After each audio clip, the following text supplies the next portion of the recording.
Alright chemists, so today we're going to look at polymerization of ethylene to make polyethylene. We're going to first identify why ethylene is so useful, and then we'll work into how we make it into a polymer. Alright, so what's the point? Basically, we want to differentiate between monomers and polymers and just get our basic vocabulary down. Cool. Then we want to be able to explain the process of polymerization. In particular, addition polymerization, that's the one we'll focus on. Now, you're going to process what we do today and put it into a flow chart. That's not for me to do, that's for you to do. Then you want to be able to differentiate between high density polyethylene and low density polyethylene. Okay, so ethylene is super useful. We use it in many different products aside from polyethylene, which is what we're going to focus on today. So we can also oxidize it to make things like antifreeze and glues. We can put bromine in there or chloride for solvents or for refrigerants. We can alkalize it, so we can add extra stuff to it to make polystyrene, and we can hydrate it to make ethanol. So used for, yes, alcohol, but also for solvents and antiseptics, etc. And here's a quick summary of the different processes. Now, we, of course, are going to focus on this today. Okay, so that's what we're going to look at. In fact, we're not even going to look at adding the chlorine to it. We're just going to look at polymerization in general. Okay, so monomers and polymers. Let's have a quick look at what they are. First off, polyethylene is a polymer. Polyethylene is a polymer of ethylene, also known as ethene, also known as polyethylene. And we're going to focus on this name here, but again, one and the same. Alright, so a monomer is essentially a small molecule that can be joined to other similar or identical molecules, okay? And these can then form a very long chain, and we call this a polymer. Now, poly means many, so a polymer is a large molecule consisting of, the smaller identical molecules joined together. Now, these are useful or found all over the place, so plastics, DNA, proteins, cellulose, etc., etc. And the polymerization is the process of making the polymer. Now, there are two we're going to focus on. To start off, we're going to look at addition, and condensation we'll look at when we start talking about biopolymers. So monomers, basically of ethylene, are joined together to make polyethylene, the poly meaning many.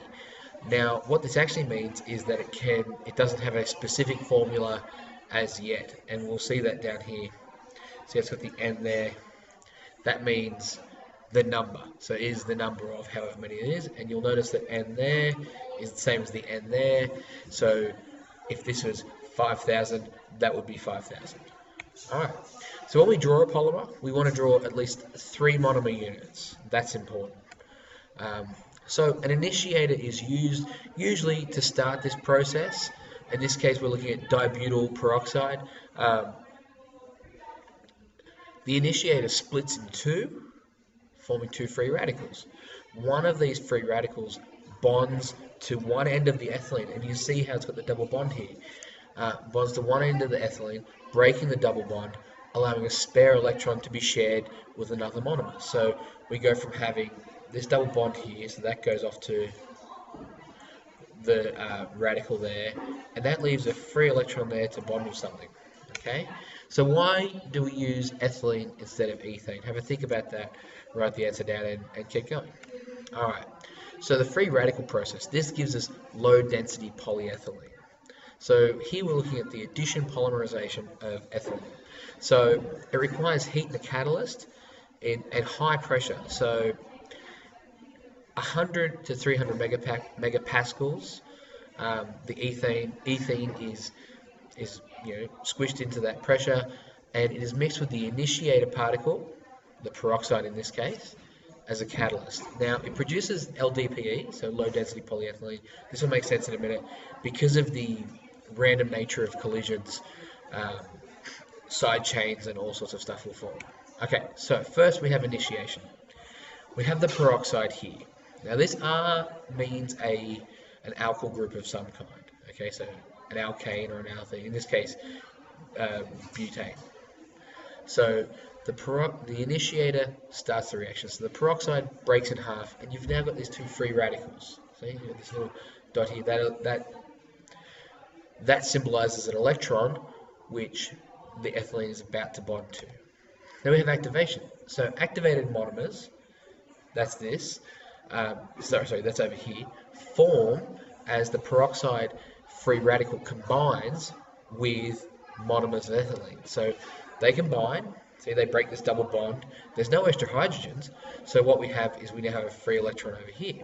So that's activation, so we've activated some of the monomers. These guys then go through what we call propagation. So the activated monomers join with more ethylene monomers, because this is a free radical. Free radicals are fairly destructive. They'll break that double bond. It's exactly what happened in the first place. So the monomer radical comes along to this, separates it off, and you've now got the original activated monomer plus whatever it joined to. And at the end is a free radical. Okay, so then, and that keeps going, by the way, that propagation, so that keeps bumping into other monomer units, and we keep adding and adding and adding. That's why it's called addition. So, termination. Basically, chain growth terminates when the free radical chains combine. So if this one here joins up with another one of these, a polyethylene molecule is formed. Alright, so once again, if we go all the way back here, this is what it looks like, all of these joined together. So that's our polyethylene. Alright, now, there are two different types. The process we just looked at produces mostly low density polyethylene, and if we look at, and these are good diagrams of the two here, okay, so here we've got this long straight chain, and here we've got a chain with branches coming off the side, and this is what it looks like in the long form here. So high density polyethylene is this one here, it's the straight chain, or linear. So they're linear polymer chains with few to no side chains. There will be some side chains, very small, hopefully. It allows very tight packing, okay, so you know, you can see that's why it's high density, they're able to squish it next to each other. So it's got a density of equal to or greater than 9.41 grams per centimeter cubed, so still less than water, it'll still float. It's used to make bowls, buckets, basically containers, because it is tough. It's so tough because it's so dense. Then we've got low density polyethylene. Alright, so this gives us branched chains. Now, the packing can't be as tight, because you see, if you try to put these next to each other, they would, you know, push against each other. So it's less strong due to intermolecular forces. The attraction's not there because they're just not pushed up against each other. That's something you'll learn about in physics called the inverse square law. So the further away from each other they are, the attraction decreases exponentially. So it has less tensile strength, so it's easier to rip, but it does have an increased ductility. And you can see this because this is used in plastic bags. So if you get a plastic bag, it will stretch before it snaps, whereas a bucket, if you pull on it, it'll just snap. And it's got a density range of roughly 0.91 to 0.94 grams per centimeter cubed. So it's flexible, it's still strong, not as strong as high density, but it's strong, so we're able to use it for electrical installation where it can be drawn like a wire or plastic bags. And here's just a quick summary of the two, and you should definitely get a copy of this. Alright, so what are the general properties of polyethylene? It's insoluble in water, okay? It's stable, it's inert, which makes it very useful for the storage of chemicals. Has a large number of dispersion forces between long chains and physical tangling as well. So it's tough and strong.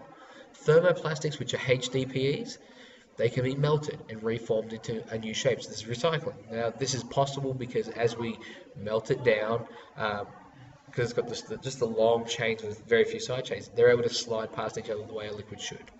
Alright, there was a lot in there. There's a lot to unpack. Remember, you need to be able to produce a flowchart of polymerization, addition polymerization of ethylene to make polyethylene.